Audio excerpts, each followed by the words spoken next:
Olá pessoal, tudo bem? Como é que passaram o final de semana? Estão todos com saúde, graças a Deus. Estamos continuando aqui a disciplina de Direito Agrário e Ambiental, chegando aí na metade do curso e já ingressando no último mês de curso, né, o mês de novembro. Bom, quero só lembrar para vocês que na semana que vem eu vou colocar um exercício para vocês e vou deixar o link para vocês acessarem o exercício.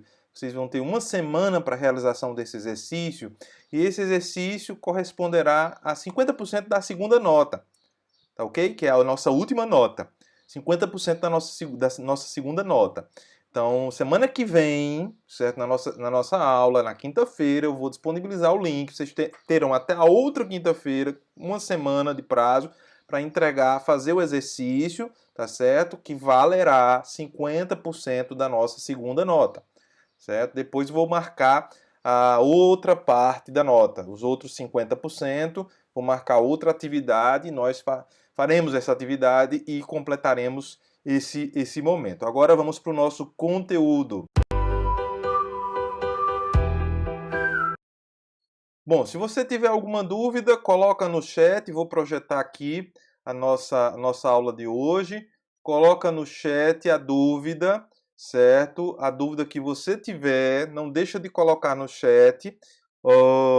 Enfim, estou fazendo gravado porque é até melhor gravado porque evita qualquer tipo de interrupção em virtude da instabilidade do sinal, às vezes cai, às vezes fica ruim para vocês também ao vivo, né? Corta o som, né? Corta a imagem, né? Em virtude disso eu estou fazendo mais gravado agora, porque aí eu coloco disponível para vocês e vocês acessam no momento que vocês acharem melhor e que o sinal da internet estiver melhor.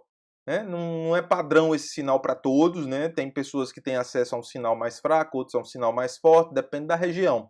Tá ok? Estamos vendo, desde a aula passada, estamos falando sobre o importante Sistema Nacional de Unidades de Conservação. Gostaria de fazer uma ressalva referente, inclusive ao início da nossa disciplina, que todo o nosso sistema de distribuição de terras, né, advém do sistema de sesmarias, implantado por Portugal, no nosso país, né, que doava terras, né, que dividia terras segundo um parâmetro estabelecido pela metrópole, Portugal, tá certo? Então, nunca tivemos uma distribuição justa de terras, não é? E todo esse modelo injusto que nós temos hoje advém desse modelo anacrônico de distribuição de terras. Agora, nós estamos vendo, certo, a possibilidade de proteção e necessitamos, principalmente na contemporaneidade, nessa segunda metade do século XX, né, e início do século XXI, nessa primeira quadra aí, vamos completar agora o primeiro quarto de século, né, em 2025, e aí nós vemos cada vez mais a necessidade de proteção da biodiversidade, proteção das funções ecológicas, e para isso, certo, o legislador brasileiro, após a Constituição de 88, estabeleceu o Sistema Nacional de Unidades de Conservação, né, que possuem, na verdade, regras próprias para a proteção através do manejo adequado para uso e acesso aos recursos naturais. O que é que significa isso? Significa que eu vou separar uma porção de terra, certo? Estabelecido por um instrumento legal. Esse instrumento legal vai estabelecer como eu vou utilizar aquela porção territorial com a finalidade maior de proteção da natureza. Portanto, certo? Essa é a finalidade maior do Sistema Nacional de Unidades de Conservação, que podem ser federais, estaduais e municipais, uma vez que a competência de proteção ambiental ela é comum entre os entes federativos. É tanto responsabilidade da União, como responsabilidade dos estados e responsabilidade também dos municípios e do Distrito Federal, portanto. Certo? Então, o crescimento dessas unidades de conservação nas décadas de 90 e 2000 foi patente. Não é? Daí a necessidade de você ter uma legislação específica, não é? Demandada pelo próprio artigo 225, parágrafo 1º, inciso 3º, que estabelece que é preciso proteção das funções ecológicas através da proteção ambiental, que pode ser realizada através da instituição de unidades de conservação. Aí temos duas modalidades específicas de unidades de conservação, as unidades de proteção integral, as UPI, né, e as unidades de uso sustentável, a US. A UPI podem ser estação ecológica, reserva biológica, parque nacional, monumento natural, refúgio de vida silvestre. E as unidades de uso sustentável, as US, podem ser área de proteção ambiental, área de relevante interesse ecológico, floresta nacional, floresta extrativista, reserva de fauna, reserva de desenvolvimento e as reservas particulares do patrimônio natural. Mas antes é preciso recapitular o que a nossa Constituição Federal de 1988 estabelece. Por que veio essa obrigação de termos uma lei específica que estabelecesse um sistema nacional de unidades de conservação? Está lá no artigo 225, que nós já vimos, que todos têm direito ao meio ambiente ecologicamente equilibrado, né? Bem de uso comum do povo e essencial à sadia qualidade de vida, impondo-se ao poder público e à coletividade o dever de defendê-lo e preservá-lo para as presentes e futuras gerações. Então, vamos dividir esse artigo aí em algumas partes. Todos têm direito, então não é um direito de alguns, é um direito coletivo. Direito a quê? A um meio ambiente ecologicamente equilibrado. Então, meio ambiente ecologicamente equilibrado, um todo, certo? Uma harmonia entre os fatores ambientais, inclusive incluindo nós, seres humanos, claro. Bem de uso comum do povo. Suplanta o caráter de interesse público, inclusive. Certo? É um bem de interesse comum do povo, interessa a todos. E é essencial a saber qualidade de vida. Então, a busca é pela qualidade de vida. Vida de tudo, de todos. Claro que o Constituinte 88 deu um caráter aí extremamente antropocêntrico a este dispositivo. O que é que significa? O centro aí é o homem. O homem é a mulher, tá certo? O centro não é a vida em si, somente, né? Somente não, entre aspas. Não é a vida, certo? Mas a satisfação dos seres humanos. Então o caráter foi mais antropocêntrico. Embora hoje a tendência é se ampliar aí os direitos da natureza, impondo-se ao poder público e à coletividade o dever de defendê-lo. Então, cabe ao poder público e cabe à sociedade. A sociedade poderá participar desse processo de proteção, inclusive na própria lei que estabeleceu o Sistema Nacional de Unidades de Conservação, se tem essa possibilidade das organizações sociais, de interesse público, da sociedade como um todo, dos cidadãos como um todo, poderem participar das decisões para a preservação da natureza através de unidades de conservação. Qual a relação disso com o direito agrário? Total, porque eu estou falando de proteção de terra, de restrição da atuação da atividade humana sobre determinadas porções de terra. Portanto, isso implica em limitações, inclusive, da agricultura, da atividade agrária. A atividade agrária sofre restrições com a instituição do Sistema Nacional de Unidades de Conservação, que não desconhece a importância dessa atividade, porém, exercida de forma racional. Aí, continuando, impondo-se ao poder público e à coletividade o dever de defendê-lo e preservá-lo para presentes e futuras gerações. Aí, essa parte final é o núcleo do desenvolvimento sustentável. Aí está se falando do direito intergeracional à sustentabilidade. Aí o parágrafo 1º, que é onde vai se tocar especificamente em relação ao sistema de unidades de conservação, a imperiosa necessidade de estabelecimento de unidades de conservação, diz no seu caput, né, para assegurar a efetividade desse direito, incumbe ao poder público, 1. Preservar e restaurar os processos ecológicos essenciais e prover o manejo ecológico das espécies e ecossistemas. Veja bem, essa lei, a Lei do Sistema Nacional de Unidades de Conservação, ela é de 2000. Completamos 20 anos de SNUC. 20 anos de uma lei que é muito importante, que trouxe como estratégia do Estado de direito ambiental a proteção ambiental.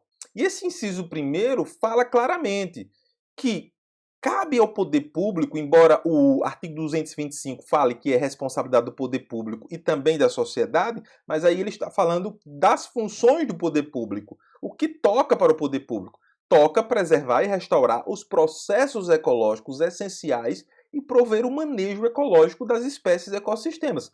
Portanto, certo, nós temos aí a necessidade de preservação. E uma estratégia bem interessante é você reservar uma determinada área que tenha um destaque nessa seara, tenha uma biodiversidade de destaque. Não é simplesmente dizer, olha, eu vou separar aquela área e vou transformá-la em unidade de conservação. Não pode ser toda a área. É uma área que tem representatividade ecossistêmica, que tenha representatividade ecológica, que tenha destaque, seja o berço de reprodução das araras azuis, por exemplo. É o local onde as araras azuis se reúnem para se reproduzirem. E é uma espécie em extinção. Então é preciso preservar aquele santuário, digamos assim, ecológico. Significa que eu preciso preservar para uma determinada finalidade. Não é preservar apenas com a finalidade de separar e dizer, não, aquela terra não mexe. Mas não mexe por quê? É preciso perguntar-se por que aquela unidade de conservação está sendo estabelecida. Lembre-se que na administração pública existe um princípio chamado princípio da motivação. Não posso criar algo sem dizer por quê. Por que estou criando? Então, por que eu estou criando aquela unidade de conservação? É um ato legal, é um ato administrativo, é um ato da gestão pública. Inciso 2. Preservar a diversidade e a integridade do patrimônio genético do país e fiscalizar as entidades dedicadas à pesquisa e manipulação do material genético. Veja a importância, mais uma vez, das unidades de conservação. Ela pode ajudar na preservação da diversidade, da integridade do patrimônio genético. Aí o país, o Estado, o poder público vai fiscalizar as entidades dedicadas à pesquisa e manipulação do material genético. Porque vocês sabem que a biopirataria é uma realidade. Não é coisa de filme, de ficção científica, não. Acontece. Principalmente quando estamos falando de um bioma como o bioma amazônico, ou mesmo o nosso, o bioma da Caatinga, único no mundo, que tem uma riqueza assim extraordinária, com mais de 3.000 espécies aí catalogadas. Quer dizer, quando se parece que a Mata Branca, conhecida como Caatinga, está morta, ela está vivíssima. E ela tem o seu valor genético, o seu patrimônio genético que precisa ser preservado. Isso é um comando constitucional. Inciso terceiro, definir em todas as unidades da federação espaços territoriais e seus componentes a serem especialmente protegidos, sendo a alteração e a supressão permitidas somente através de lei, vedada qualquer utilização que comprometa a integridade dos atributos que justifiquem sua proteção. Veja bem, esse inciso terceiro toca agora especificamente na motivação de se ter uma unidade de conservação. Então, cabe ao poder público definir em todas as unidades da federação. E aí, quando o Constituinte falou de poder público, ele está falando de poder público federal, estadual e municipal. Em matéria ambiental, a competência ela é comum. Cabe a todos. Não se pode ter uma exclusividade aí, uma vez que você tem uma matéria, né, uma matéria como meio ambiente que é pertinente a todos nós que estamos no âmbito do território nacional. Então, definir em todas as unidades da federação espaços territoriais e seus componentes a serem especialmente protegidos, sendo a alteração e a supressão permitidos somente através de lei, vedada qualquer utilização que comprometa a integridade dos atributos que justifiquem sua proteção. Veja, há uma proteção mais forte, há uma proteção mais consistente, feita através de lei. Então, cria-se e não se pode modificar a não ser através de lei. Tá certo? Agora, criar à torta e à direito sem nenhum tipo de planejamento, não. É preciso ter um planejamento e fazer um mapeamento, um zoneamento. Eu já falei aqui diversas vezes como o zoneamento é importante para todas essas políticas públicas que têm uma relação muito forte com a territorialidade, com o uso e ocupação do solo, que é o caso dessa política pública de unidades de conservação, que faz parte da política mais geral, política pública ambiental mais geral. Quarto, exigir na forma da lei para instalação de obra ou atividade potencialmente causadora de significativa degradação do meio ambiente, estudo prévio de impacto ambiental, a que se dará publicidade. Então, o licenciamento ambiental, o EIA e o RIMA são fundamentais. 5. Controlar a produção, a comercialização e o emprego de técnicas, métodos e substâncias que comportem risco para a vida, a qualidade de vida e o meio ambiente. A questão específica dos agrotóxicos aí, responsabilidade do Estado brasileiro, do Poder Executivo principalmente, de fiscalizar a utilização ou não. Né? A Anvisa faz esse tipo de fiscalização, de autorização, de liberação, de proibição. Inciso 6º, certo? Promover a educação ambiental em todos os níveis de ensino e a conscientização pública para a conservação do meio ambiente. Tem uma lei específica que nós veremos mais à frente, falaremos rapidamente, pincelando alguns detalhes importantes dessa lei que institui a Política Nacional de Educação Ambiental, uma lei que deve ser seguida pelas secretarias de educação, pelo Ministério da Educação, certo? Estabelecendo nos currículos escolares, né, seja do ensino fundamental, médio ou universitário, disciplinas que têm uma relação direta com o meio ambiente. Isso é fundamental, fundamental. Vamos lá. Então, controlar a produção. Eu estou gravando aqui, não é ao vivo para vocês, mas é ao vivo para mim, né? Eu estou gravando sem cortes aqui, direto, tá certo?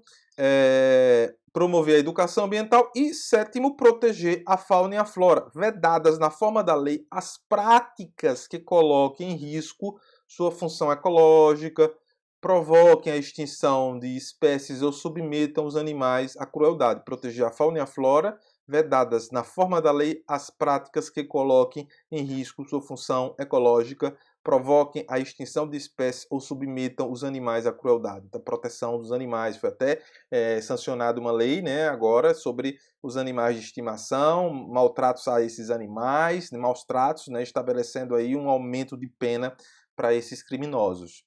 Parágrafo 2º, aquele que explorar recursos minerais fica obrigado a recuperar o meio ambiente degradado, de acordo com solução técnica exigida pelo órgão público competente, na forma da lei.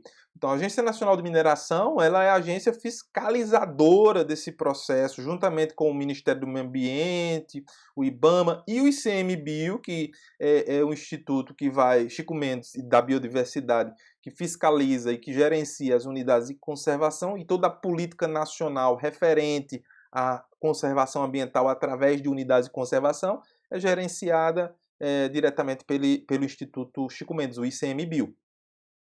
Mas, em se tratando de política ambiental, é preciso se ter uma política de cooperação entre os órgãos, de cooperação entre os poderes, de cooperação entre as diversas funções estatais. Não se pode isoladamente dizer, olha, somente eu vou fazer isso. Não.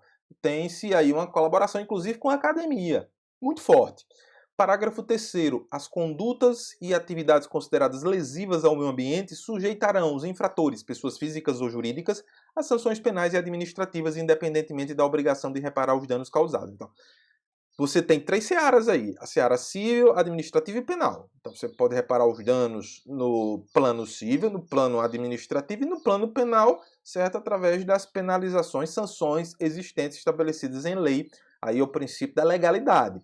Parágrafo 4º, a floresta amazônica brasileira, a Mata Atlântica, a Serra do Mar, o Pantanal Mato-Grossense e a zona costeira são patrimônio nacional e sua utilização far-se-á na forma da lei dentro de condições que assegurem a preservação do meio ambiente, inclusive quanto ao uso dos recursos naturais. O que é que faltou aí, gente?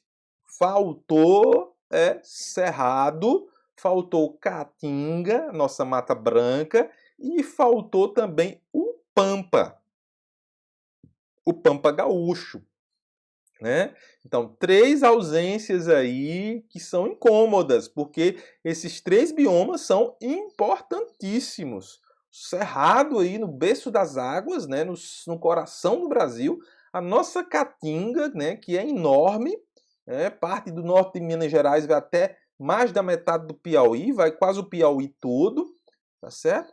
E o Pampa gaúcho. São 3 ecossistemas fundamentais, aí um erro grosseiro do nosso constituinte, certo? E não inserir esses biomas por falta de conhecimento ou por descuido. O fato é que esses biomas não foram inseridos no parágrafo 4º. Isso é um erro muito grave.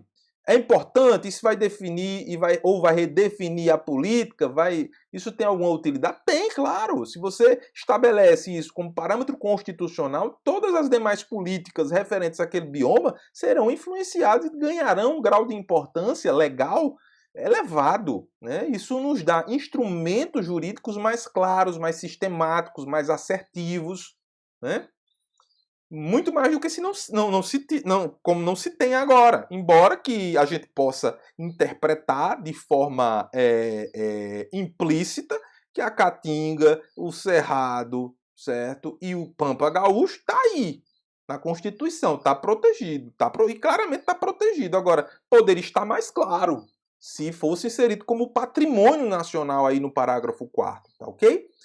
Portanto, nós temos duas modalidades, né? Extraímos aí duas modalidades de unidades de conservação. As unidades de conservação de proteção integral, as unidades de uso sustentável. Então, me parece que, sem entrar no mérito da definição, nós podemos aí fazer já uma diferenciação inicial. Se eu tenho unidades de proteção integral, você tem uma proteção maior, certo? Um foco maior na proteção. E as unidades de uso sustentável, nós temos aí um foco na convergência de ações e na convivência de ações dentro daquele território que está sendo preservado. Então, o objetivo básico das unidades de proteção integral, as UPI, é preservar a natureza, sendo admitido apenas o uso indireto dos seus recursos naturais, com exceção dos casos previstos nesta lei, a lei do SNUC.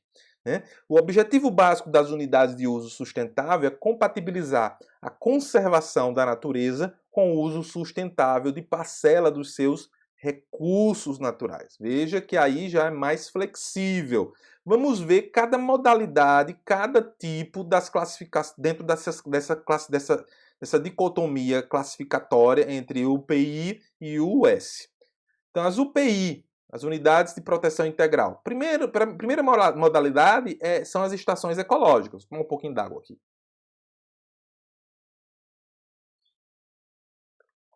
Importante hidratar-se. E a garganta sente muito, né? Apesar de ser online, você não tem uma sala de aula mais ampla onde você força mais, mas a garganta também sente. A estação ecológica, no seu artigo 9º, a estação ecológica tem como objetivo a preservação da natureza e a realização de pesquisas científicas. Veja bem, eu falei anteriormente que a instituição, a formalização de uma unidade de conservação depende da finalidade, do propósito, da motivação que se quer dar àquela região. Então, no caso especificamente da estação ecológica, ela tem todas as modalidades vão ter um propósito específico. No caso da estação ecológica, existe como objetivo a preservação da natureza e a realização de pesquisas científicas, ou seja, preservar a natureza e fazer pesquisa científica. No parágrafo 1º, a estação ecológica é de proteção e domínio públicos, sendo que as áreas particulares incluídas em seus limites, né, no seu entorno, serão desapropriadas, de acordo com o que dispõe a lei. Então, claro, uma devida indenização, por interesse público, dentro daquela lógica da possibilidade de desapropriação. Parágrafo 2º. É proibida, é vedada a visitação pública, exceto quando com objetivo educacional. Uma escola, uma turma universitária, né? Uma escola de ensino fundamental, uma escola de ensino médio. É importante esse contato, certo, dos alunos com a natureza diretamente. Certo? Isso pode ser uma aula campal, uma aula ao ar livre, muito mais valiosa do que uma aula entre quatro paredes, numa sala de aula. Sem dúvida alguma, onde o aluno tem esse contato direto com a natureza e passa a valorizar de forma muito clara os aspectos da natureza, que são importantes para a nossa vida também. Então, é proibida a visitação pública, né, de forma irracional, exceto quando com o objetivo educacional, de acordo com o que dispuser o plano de manejo das unidades ou regulamento específico. Então, esse plano de manejo, a gente vai ver que ele é obrigatório, ele é fundamental, ele é uma peça seminal, né? Já dissemos isso na aula passada. O plano de manejo ele é essencial para desenvolver as atividades a que se propõe aquela modalidade de unidade de conservação que foi instituída. Parágrafo 3º, a pesquisa científica depende da autorização prévia do órgão responsável pela administração da unidade e está sujeita às condições e restrições por este estabelecidas, bem como aquelas previstas em regulamento. Então, os pesquisadores, a instituição de pesquisa, seja universidades, instituto de pesquisa, precisa pedir autorização. Essa autorização precisa ser avaliada pelo órgão gestor da estação ecológica. No parágrafo 4º, na estação ecológica só podem ser permitidas alterações dos ecossistemas no caso de, primeiro, medidas que visem a restauração de ecossistemas modificados, um processo restaurativo, de recuperação, certo, do ecossistema. Aí você tem um processo de modificação, mas modificação com uma finalidade de melhoria do meio ambiente e não de piora. Inciso 2, manejo de espécies com o fim de preservar a diversidade biológica.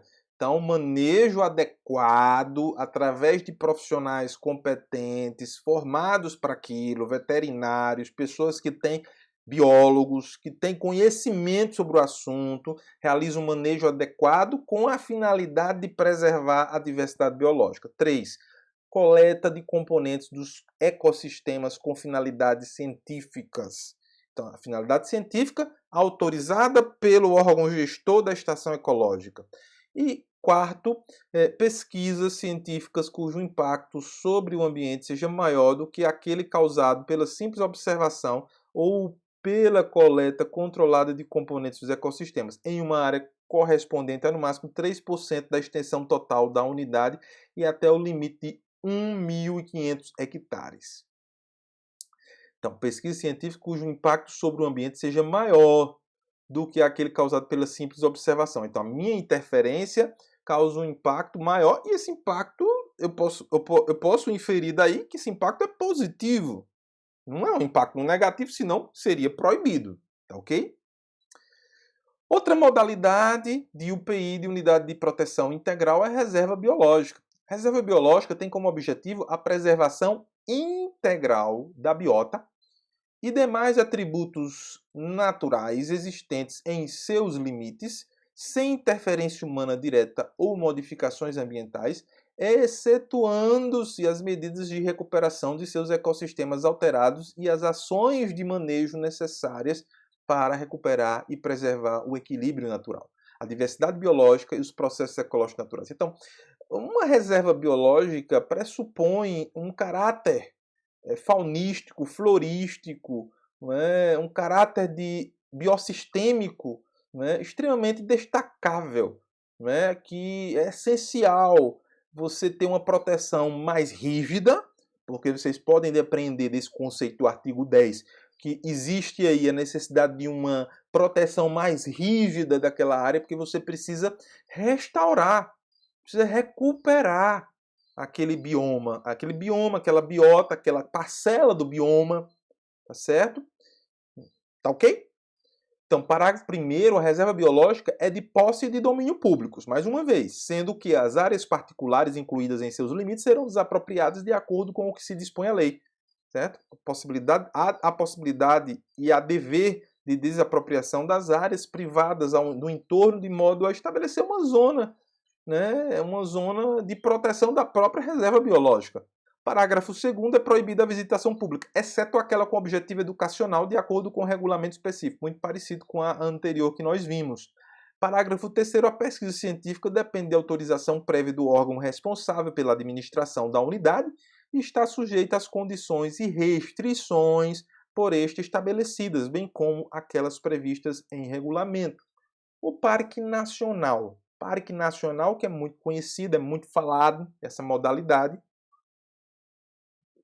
e é uma unidade de proteção integral. O Parque Nacional tem como objetivo básico a preservação de ecossistemas naturais de grande relevância ecológica e beleza cênica para a contemplação, possibilitando a realização de pesquisas científicas e o desenvolvimento de atividades de educação e interpretação ambiental, de recreação em contato com a natureza e de turismo ecológico. Veja, está muito claro aí a amplitude do Parque Nacional. A própria expressão Parque Nacional dá uma pompa e circunstância maior a essa unidade, certo? Uma importância já de cara, né? Já no começo.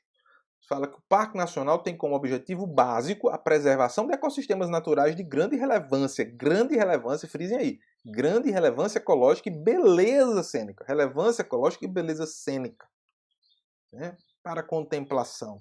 Possibilitando a realização de pesquisas científicas e o desenvolvimento de atividades de educação e interpretação ambiental, de recreação também, em contato com a natureza e de turismo ecológico. Então, o ecoturismo aí é possível nos parques nacionais, que não era possível nas duas anteriores que nós vimos. Totalmente estrito, totalmente proibido, totalmente vedado. Agora, no Parque Nacional é possível a recreação, é possível o contato maior com a natureza, é possível o exercício do ecoturismo. O parágrafo 1º, o Parque Nacional é de posse e domínios públicos, sendo que as áreas particulares incluídas em seus limites serão desapropriadas de acordo com o que dispõe a lei. Não vou deixar de criar o Parque Nacional porque não desapropriei logo de início. Não, posso criar e depois ir manejando o processo de desapropriação. Parágrafo 2º, a visitação pública está sujeita às normas e restrições estabelecidas no plano de manejo. Fundamental isso para todas as unidades de conservação. Obrigatório. Plano de manejo de unidade, as normas estabelecidas pelo órgão responsável por sua administração e aquelas previstas em regulamento próprio. Então, parágrafo 3º, a pesquisa científica depende de autorização prévia do órgão responsável pela administração da unidade e está sujeita às condições e restrições por este estabelecidas, bem como aquelas previstas em regulamento. Né? Segue a mesma lógica, só com um grau maior de flexibilização para a visitação. As unidades dessa categoria, quando criadas pelo Estado ou município, serão denominadas especificamente Parque Estadual e Parque Natural Municipal. Então, os municípios e estados poderão ter seus parques específicos, né? Seus parques locais ou regionais.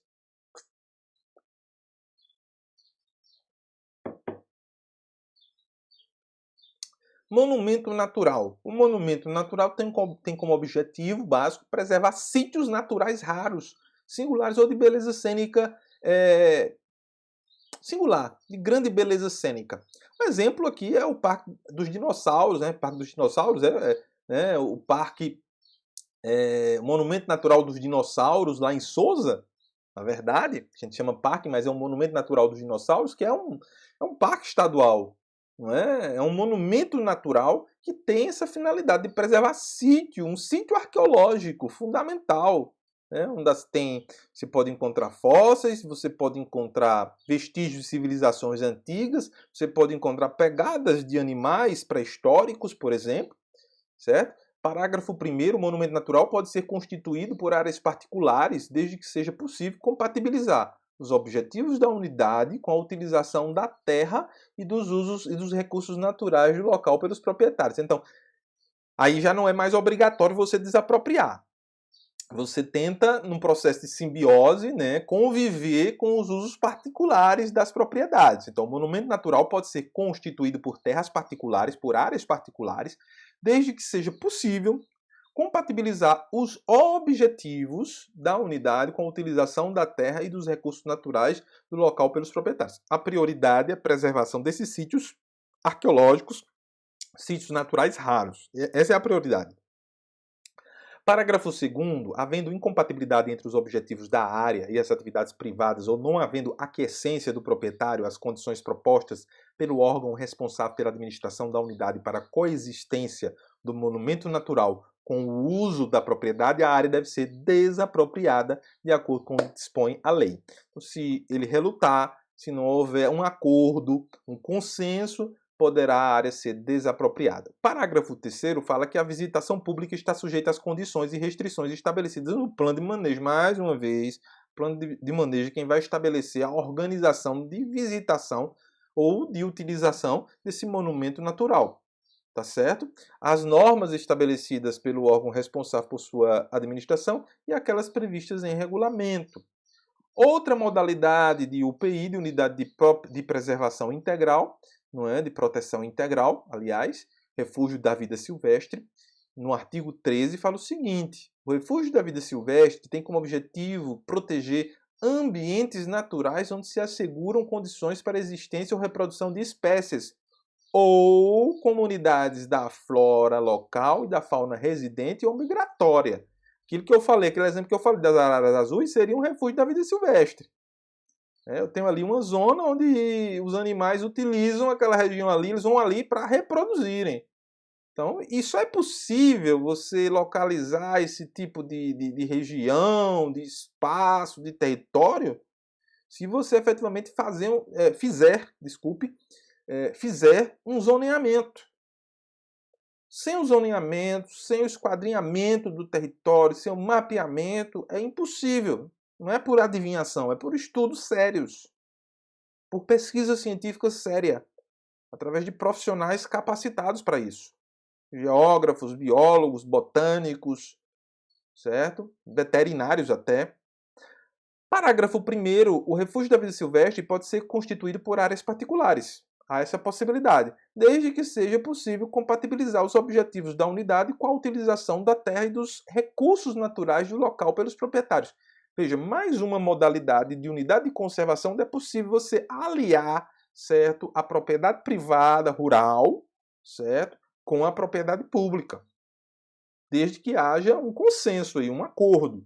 Parágrafo 2º, havendo incompatibilidade entre os objetivos da área e as atividades privadas ou não havendo aquiescência do proprietário, ou seja, aceitação, as condições propostas pelo órgão responsável pela administração da unidade para a coexistência do refúgio de vida silvestre com o uso da propriedade, a área deve ser desapropriada de acordo com o que dispõe a lei.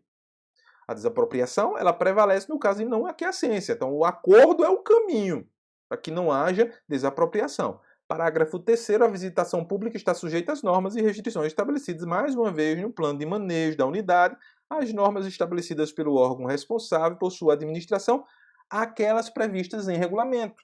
Parágrafo 4º, a pesquisa científica depende de autorização prévia do órgão responsável pela administração da unidade. Está sujeita às condições e restrições por este estabelecidas, bem como aquelas previstas em regulamento. Agora, as unidades de uso sustentável, as UUS, unidades de uso sustentável. Nós temos aqui a área de preservação ambiental, que é a mais comum. Inclusive, no nosso semiárido paraibano, nós temos várias. Nós temos a APA de Cabaceiras, que é mais de 18 mil hectares, por exemplo. Tem a APA das Onças também, que é enorme também, a APA, são 36 mil hectares de APA. Agora ela tem uma flexibilidade maior, certo? Já não está enquadrada na UPI, está enquadrada na US. Então daí você já pode depender que a flexibilização do uso ela é maior, tá certo? Então a área de proteção ambiental é uma área, em geral, extensa, com um certo grau de ocupação humana. Então pode ocupação humana, nas outras de proteção integral não pode ocupação humana, veja aí a diferença patente, muito clara, dotada de atributos abióticos, bióticos, estéticos ou culturais, especialmente importantes para a qualidade de vida e o bem-estar das populações humanas, veja o foco, certas populações humanas, e tem como objetivos básicos proteger a diversidade biológica, disciplinar o processo de ocupação e assegurar a sustentabilidade do uso dos recursos naturais. Então, a APA é uma região de grande complexidade de gerenciamento. Não é fácil gerenciar uma APA, porque aí você tem a possibilidade de ocupação humana. Parágrafo 1º, a área de proteção ambiental é constituída por terras públicas ou privadas. Podem ser públicas ou privadas. Parágrafo 2º. Respeitados os limites constitucionais, podem ser estabelecidas normas e restrições para a utilização de uma propriedade privada localizada em uma área de proteção ambiental. E aí tem que se verificar o que diz a norma, a possibilidade de uso dessas áreas. Parágrafo 3º. As condições para a realização de pesquisa científica e visitação pública nas áreas sob domínio público serão estabelecidas pelo órgão gestor da unidade. Então, as condições para a realização de pesquisa científica e visitação pública nas áreas sob domínio público serão estabelecidas pelo órgão gestor da unidade. Veja que o legislador foi muito cuidadoso ao dizer, na verdade, desculpe, ao dizer que essa regulamentação da visitação é nos terrenos públicos. No privado, cabe ao proprietário. Parágrafo 4º. Nas áreas sob propriedade privada, cabe ao proprietário estabelecer as condições para pesquisa e visitação pelo público, observadas as exigências e restrições legais. Parágrafo 5º. A área de proteção ambiental, a APA, disporá de um conselho presidido pelo órgão responsável por sua administração e constituído por representantes dos órgãos públicos e organizações da sociedade civil e da população residente, conforme dispuser no regulamento desta lei. Um regulamento que a gente vai ver mais à frente. Área de relevante interesse ecológico, a área de relevante interesse ecológico. O artigo 16 fala que a área de relevante interesse ecológico é uma área, em geral, de pequena extensão, com pouca ou nenhuma ocupação humana, veja, é diferente da APA, com características naturais extraordinárias ou que abriga exemplares raros da biota regional. Então, exemplares raros da vegetação, da fauna, certo? Que só tem naquela região. E os animais têm sua territorialidade. Então, é ali que eles estão. E tem como objetivo manter os ecossistemas naturais de importância regional ou local e regular o uso admissível dessas áreas, de modo a compatibilizá-lo com os objetivos de conservação da natureza. Veja, percebam, vão percebendo aí as diferenças entre uma e outra. Portanto, o gestor público, as organizações da sociedade, as coletividades que têm interesse em preservar uma determinada área, precisa verificar em que tipo de unidade, em que modalidade de unidade de conservação, certo? Em que classificação está inserida aquele propósito que estão aqueles propósitos que estão sendo estabelecidos. Parágrafo 1º. A área de relevante interesse ecológico é constituída por terras públicas ou privadas. Parágrafo 2º. Respeitados os limites constitucionais, podem ser estabelecidas normas e restrições para a utilização de uma propriedade privada localizada em uma área de relevante interesse ecológico. Respeitado aí o direito de propriedade, a função social da terra, a função socioambiental. Eu não falo mais só em função social da terra, mas uma função socioambiental. Floresta Nacional, a FLONA. O artigo 17 fala que a Floresta Nacional é uma área com cobertura florestal de espécies predominantemente nativas e tem como objetivo básico o uso múltiplo sustentável dos recursos florestais e a pesquisa científica com ênfase em métodos para a exploração sustentável de florestas nativas. Ou seja, se permite a exploração, a extração. Se permite o extrativismo, mas o extrativismo aí regulado. Parágrafo 1º. A Floresta Nacional é de posse e domínio públicos, sendo que as áreas particulares incluídas em seus limites devem ser desapropriadas, de acordo com o que dispõe a lei. Nas florestas nacionais é admitida a permanência de populações tradicionais, parágrafo 2º, que a habitam quando de sua criação, em conformidade com o disposto em regulamento e no plano de manejo da unidade. Então, populações que já habitavam lá, que já estavam lá antes da sua criação, certo? São preservadas e podem ficar lá. Vão seguir o plano de manejo agora e devem participar da constituição desse plano de manejo. Parágrafo 3º. A visitação pública é permitida, condicionada às normas estabelecidas para o manejo da unidade pelo órgão responsável por sua administração.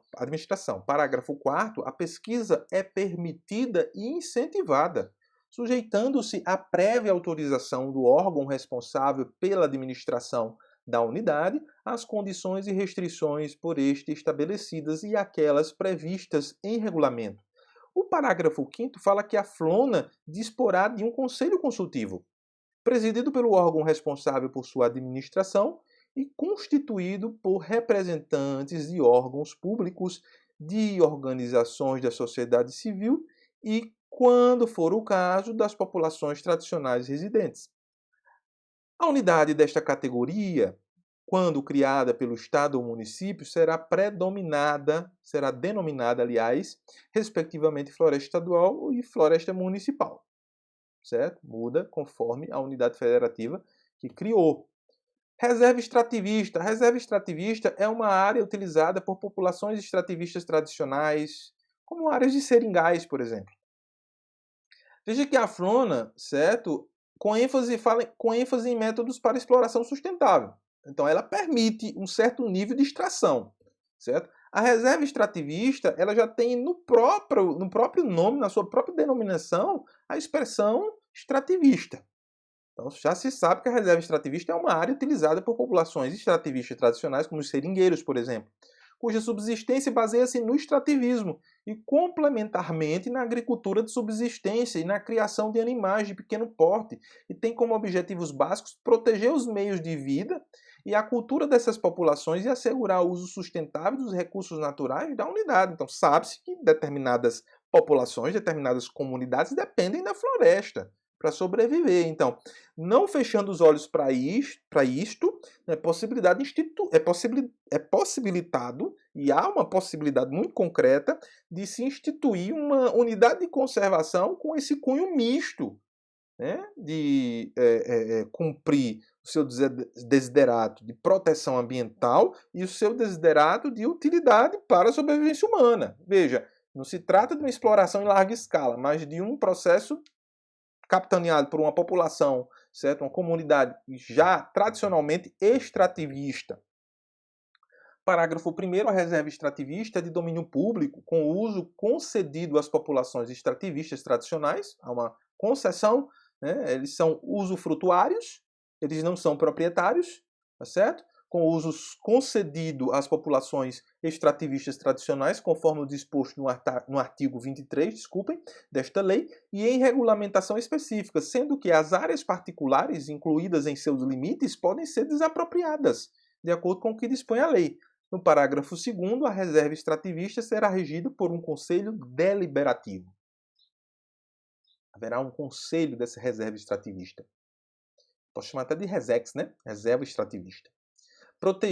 Presidido, na verdade, esse Conselho Deliberativo pelo órgão responsável por sua administração e constituído por representantes de órgãos públicos, de organizações da sociedade civil, das populações tradicionais residentes na área, conforme se dispuser em regulamento e no ato de criação da unidade. O parágrafo 3º fala que a visitação pública é permitida, desde que compatível com os interesses locais e de acordo com o disposto no plano de manejo da área.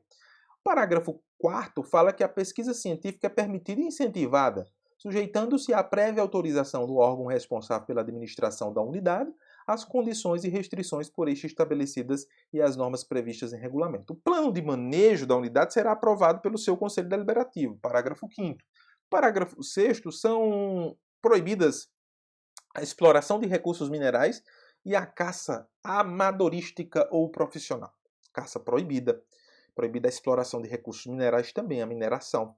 Coisa que se busca hoje flexibilizar, né? Mudar esse regime jurídico dessas unidades, cuja rigidez é patente, e a proibição, a vedação para intervenções mais sérias, mais profundas, totalmente vedada.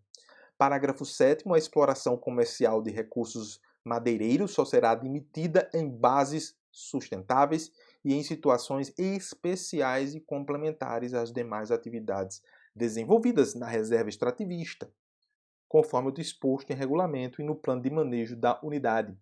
Reserva de fauna. Veja que já deixa uma limitação. Estou falando de reserva de fauna. Reserva de fauna é uma área natural com populações, animais de espécies nativas, terrestres ou aquáticas, residentes ou migratórias, que passam por lá, migram, né, periodicamente, adequadas para estudos técnicos científicos sobre o manejo econômico sustentável de recursos faunísticos. Veja que é muito claro aí, eu estou falando de espécies animais nativas, terrestres ou aquáticas. Parágrafo 1º. A reserva de fauna é de posse e domínio público, sendo que as áreas particulares incluídas em seus limites devem ser desapropriadas de acordo com o que dispõe a lei. Parágrafo 2º, a visitação pública pode ser permitida, desde que compatível com o manejo da unidade, de acordo com as normas estabelecidas pelo órgão responsável por sua administração. O parágrafo 3º é proibido o exercício de caça amadorística ou profissional. Estou falando de uma reserva de fauna onde se protege os animais, eu vou permitir a caça? Jamais. Então, isso é uma decorrência meio que lógica, mas é preciso estar patente e taxativamente na norma, para se evitar qualquer tipo de assanhamento aí, de algum engraçadinho que queira praticar caça. Depois ele, não, mas não é proibido, está proibido expressamente. Parágrafo 4º, a comercialização dos produtos e subprodutos resultantes das pesquisas obedecerá ao disposto nas leis sobre fauna e regulamentos. Reserva de Desenvolvimento Sustentável, que a gente chama de RDS. Reserva de Desenvolvimento Sustentável é uma área natural que abriga populações tradicionais cuja existência baseia-se em sistemas sustentáveis de exploração dos recursos naturais. Por exemplo, a prática de agricultura agroecológica, desenvolvidos ao longo de gerações e adaptados às condições ecológicas locais e que desempenham um papel fundamental na proteção da natureza e na manutenção da diversidade biológica. Então, a prática de agricultura sob princípios tradicionais que preservam a natureza, por exemplo. É possível? É possível para a subsistência dessas populações tradicionais, que eu poderia chamar aí de uma prática agroecológica, certo?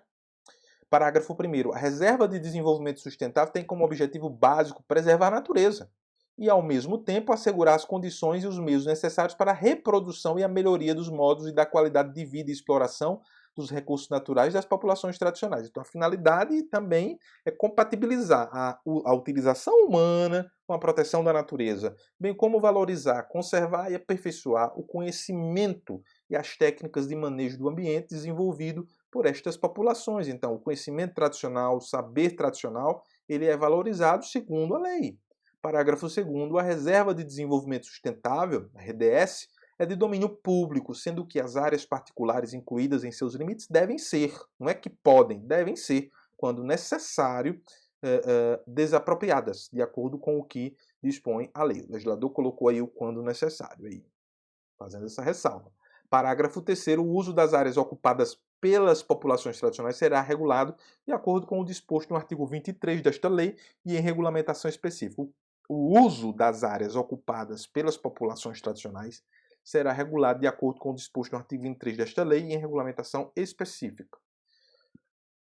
Continuando, no parágrafo 4º, a Reserva de Desenvolvimento Sustentável será gerida por um conselho deliberativo presidido pelo órgão responsável por sua administração e constituído por representantes de órgãos públicos, de organizações da sociedade civil e das populações tradicionais residentes na área, conforme se dispuser em regulamento e no ato de criação da unidade. Parágrafo 5º fala que as unidades, as atividades desenvolvidas na RDS obedecerão às seguintes condições. É permitida e incentivada a visitação pública desde que compatível com os interesses locais e de acordo com o disposto no plano de manejo.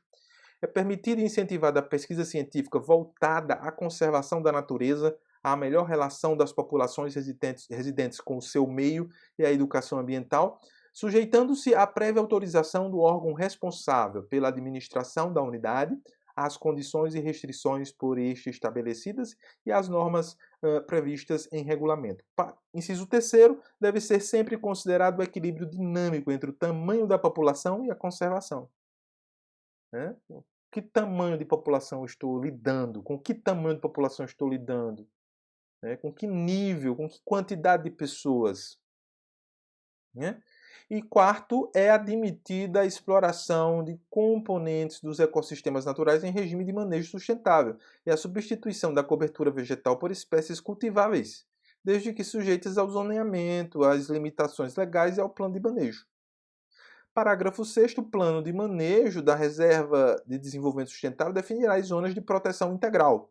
Então, tem zonas que não podem ser tocadas, de uso sustentável, e de amortecimento e corredores ecológicos, e será aprovado pelo Conselho Deliberativo da unidade. Então, eu posso ter aí um formato circular. Então, mais externo, de forma mais externa, eu tenho uma zona de amortecimento, que separa as outras propriedades da reserva de desenvolvimento sustentável, uma zona mais interna de uso sustentável, uma zona central de proteção integral.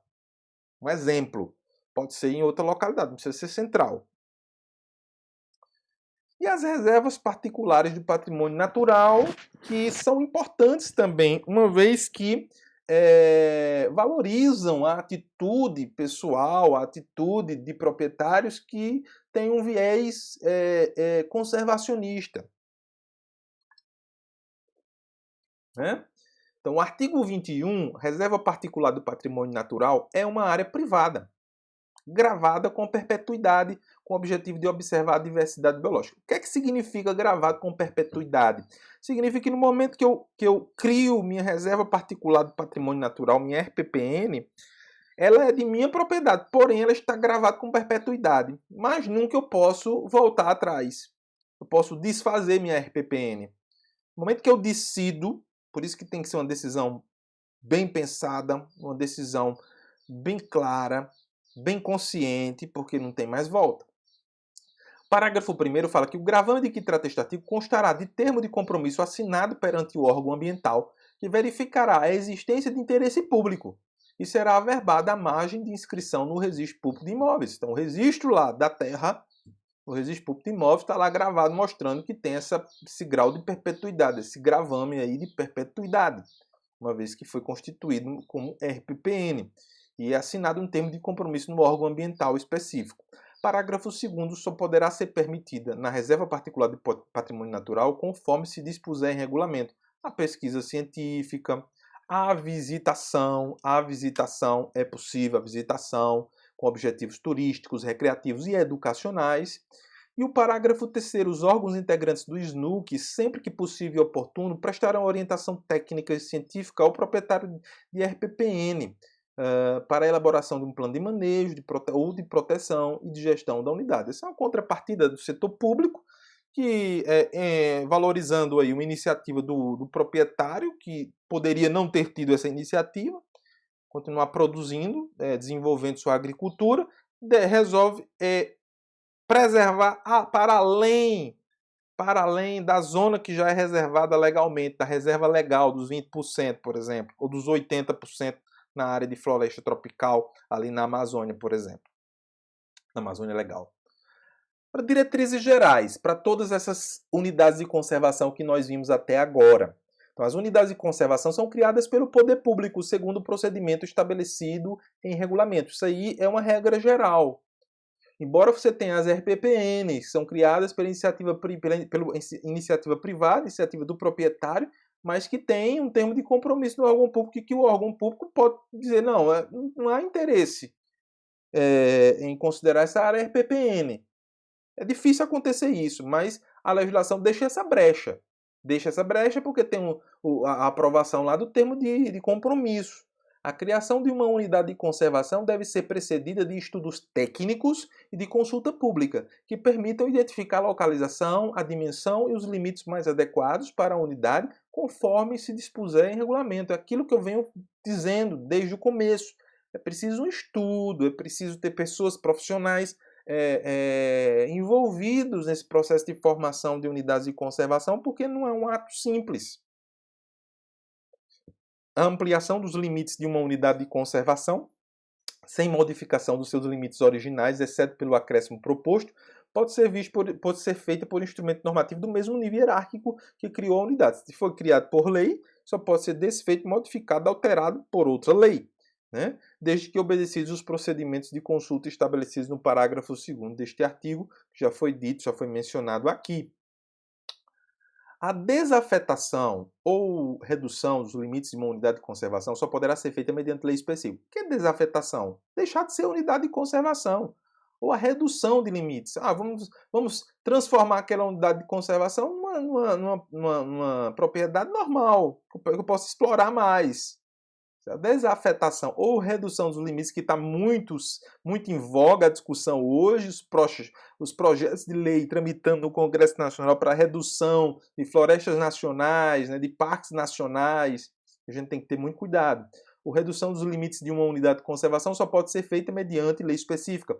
O poder público poderá, Ressalvadas as atividades agropecuárias e outras atividades econômicas em andamento e obras públicas licenciadas na forma da lei, decretar limitações administrativas provisórias ao exercício de atividades e empreendimentos efetiva ou potencialmente causadores de degradação ambiental, causadores de dano ambiental, para a realização de estudos com vistas na criação de unidades de conservação, quando, a critério do órgão ambiental competente, houver risco de dano grave aos recursos naturais ali existentes. Então, vê-se que aquela região é importantíssima e que a intervenção empresarial, a intervenção econômica pode causar um dano irreparável que se justificaria, sim, a preservação daquela área. Então, percebam que há um poder muito forte por parte do executivo, que ele é quem vai definir essas áreas, ele é quem vai propor. Né? Então, ele tem essa discricionariedade aí. As unidades de conservação devem possuir plano de manejo elaborado no máximo em 5 anos da data de sua criação. Item fundamental e obrigatório. Os recursos obtidos pelas unidades de conservação do Grupo de Proteção Integral, as UPIs, mediante a cobrança de taxa de visitação e outras rendas decorrentes de arrecadação, serviços e atividades da própria unidade, serão aplicados de acordo com os seguintes critérios. Então, há a possibilidade de arrecadação de recursos, há a possibilidade de destinação de orçamento público, né, que é a maior parte, e a arrecadação de recursos por meio de atividades realizadas no âmbito dessa unidade de conservação. Até 50% e não menos que 25% na implementação, manutenção e gestão da própria unidade. Eu posso aplicar entre 25% e 50% do recurso arrecadado para esse tipo de atividade. 2. Até 50% e não menos que 25%, ou seja, entre 25% e 50%, na regularização fundiária das unidades de conservação do grupo. Essa redação poderia ter sido diferente, né? Colocar logo um intervalo e pronto. Até 50% e não menos que 25% na implementação, manutenção e gestão de outras unidades de conservação do grupo de proteção integral. O decreto que regulamenta boa parte dos artigos da lei do SNU, que é o decreto 4.340/2002. Né? Então, 2000 foi a lei do SNUC, 2002 o decreto regulamentador, o decreto 4.340. Então, o ato de criação de uma unidade de conservação deve indicar, a denominação, a categoria de manejo, os objetivos, os limites, a área de unidade e o órgão responsável por sua administração. 2. A população tradicional beneficiária, no caso das reservas extrativistas e das reservas de desenvolvimento sustentável.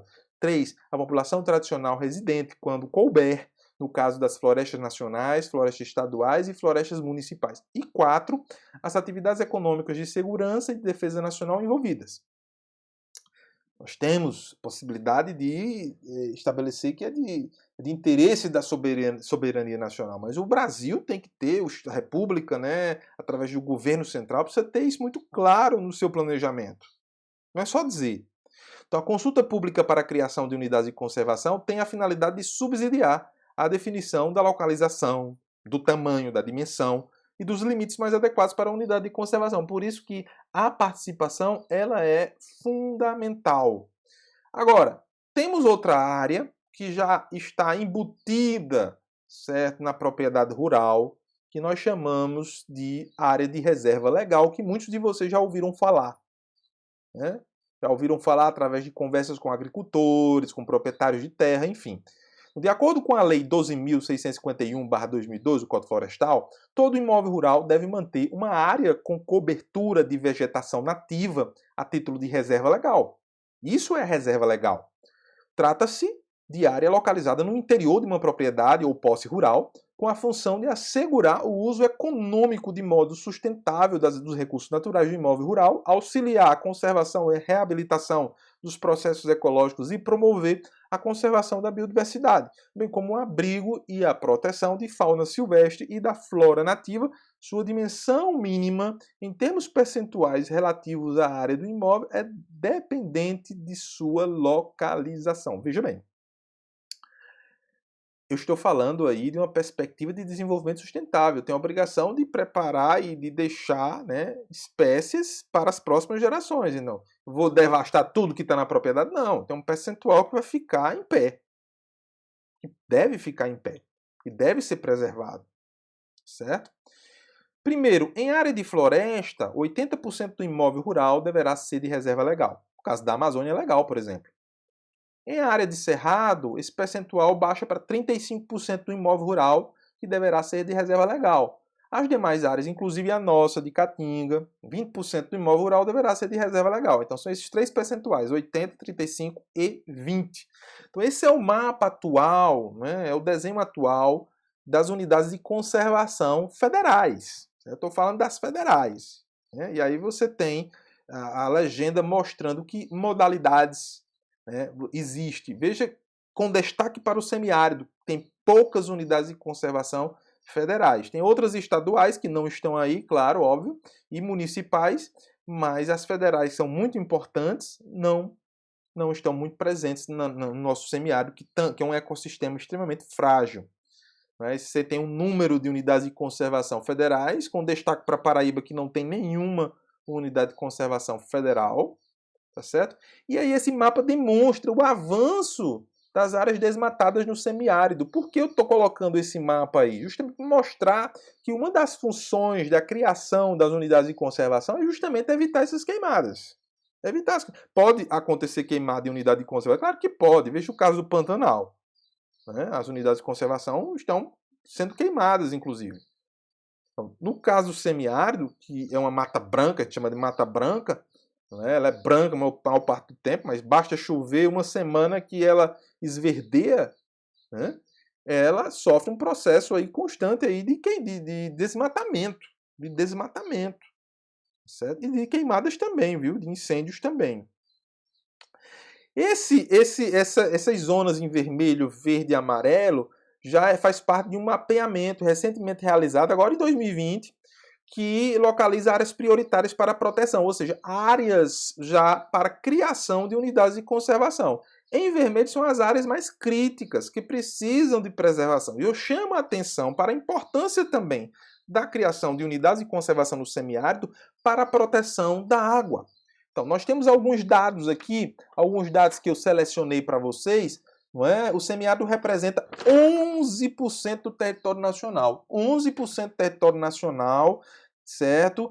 Tem 9% do seu território com unidades de conservação, são 197 unidades de conservação, né? Mas já tem quase metade do seu território desmatado. Podemos assegurar com toda certeza que é o bioma da nossa nação menos protegido,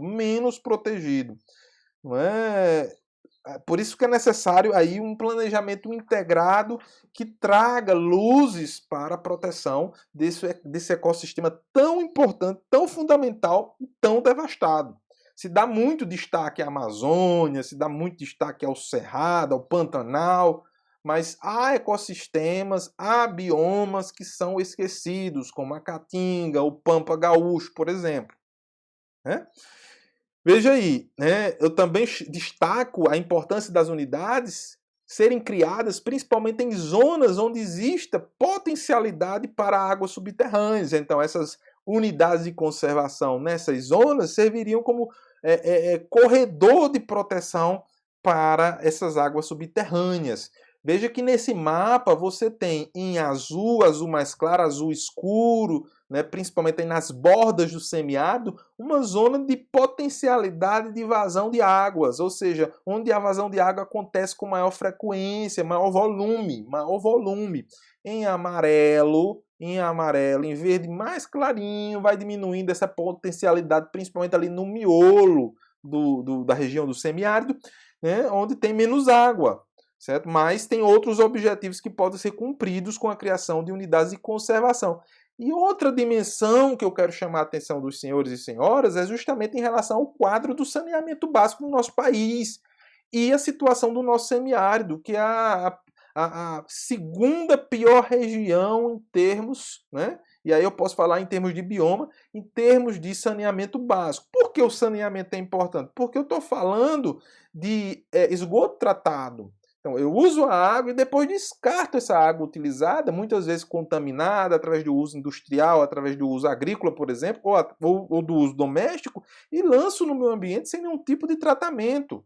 Isso prejudica todas as funções ecológicas existentes no meio ambiente. Então, se eu instituo uma proteção mais adequada através de da formação de unidades de conservação, isso transforma o regime jurídico dessas regiões num regime jurídico mais voltado à proteção. Veja, 28% da população do semiárido e do Nordeste como um todo, mas principalmente do semiárido, que é a área mais volumosa do nosso e mais populosa da nossa região,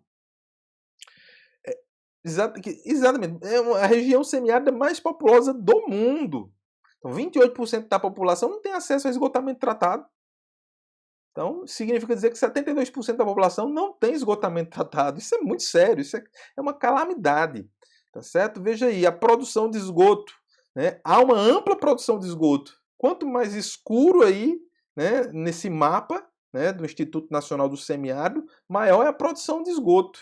Mas o problema é que o esgoto coletado é em mínimas quantidades, porque tem regiões que não tem coleta de esgoto de jeito nenhum. E piora quando se fala de tratamento, do sistema de tratamento de esgoto. Então, essas zonas brancas aqui são os locais que não têm tratamento nenhum. Em amarelo, as regiões medianas, não é? E mais escuro, e há sistema de tratamento, não é? Mas grande parte da região não tem sistema de tratamento. E o volume tratado, ele é pífio. Não chega nem a 30%. Quer dizer, veja que a situação nossa, se eu falo de coleta é ruim, se eu falo de tratamento é péssimo.